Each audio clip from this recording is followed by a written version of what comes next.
ক্ষুদিরাম বসু জন্ম 13 ডিসেম্বর 1889 মহবনী, পশ্চিম মেদিনীপুরে। তিনি ছিলেন একজন ভারতীয় বাঙালি বিপ্লবী যিনি ভারতে ব্রিটিশ শাসনের বিরোধিতা করেছিলেন। ক্ষুদিরাম প্রফুল্ল চাকির সঙ্গে মিলে ব্রিটিশ বিচারক ম্যাজিস্ট্রেট কিংফোর্ডকে গুপ্ত হত্যা করার জন্য বোমা ছুড়েছিলেন।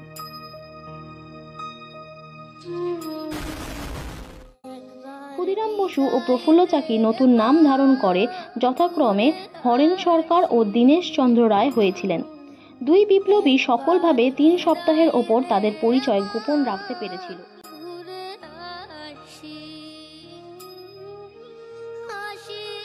প্রফুল্ল কয়েক ঘন্টা কষ্ট করে অনেকটা হেঁটেছিলেন। মোকামাঘাট রেল স্টেশনে প্রফুল্লকে পাকড়াও করবার চেষ্টা করেন মিস্টার ব্যানার্জি। প্রফুল্ল তার কাছে থাকা রিভলভার দিয়ে নিজের মতো লড়াই করার চেষ্টা করেন।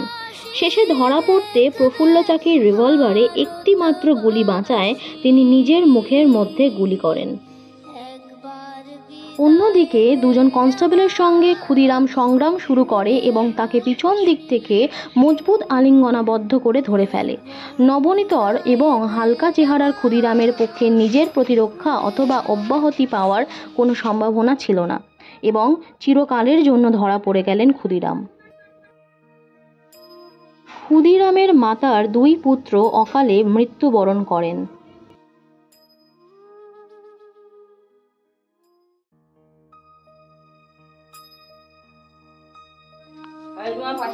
অপর পুত্রের মৃত্যুর আশঙ্কায় তিনি তখনকার সমাজ নিয়ম অনুযায়ী তার পুত্রকে তার বড় দিদির কাছে 3 মুঠো খুদের বিনিময়ে বিক্রি করে দেন। খুদের বিনিময়ে কেনা হয়েছিল বলে শিশুটির নাম পরবর্তীকালে ক্ষুদিরাম রাখা হয়। অন্যদিকে মাতঙ্গিনী হাজরা ছিলেন ভারতের স্বাধীনতা আন্দোলনে অংশগ্রহণকারী এক মহান বিপ্লবী নেত্রী।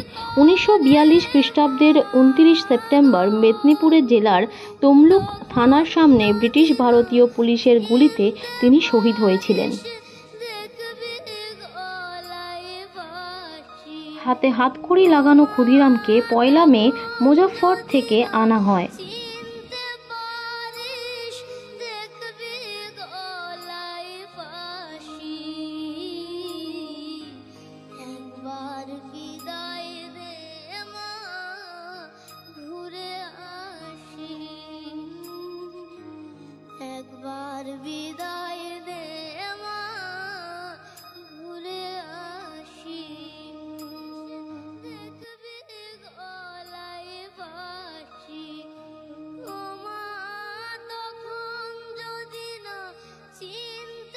মাত্র 18 বছর 7 মাস এবং 11 দিনের এই কনিষ্ঠতম ভারতের বিপ্লবীকে ফাঁসি দেওয়া হয়।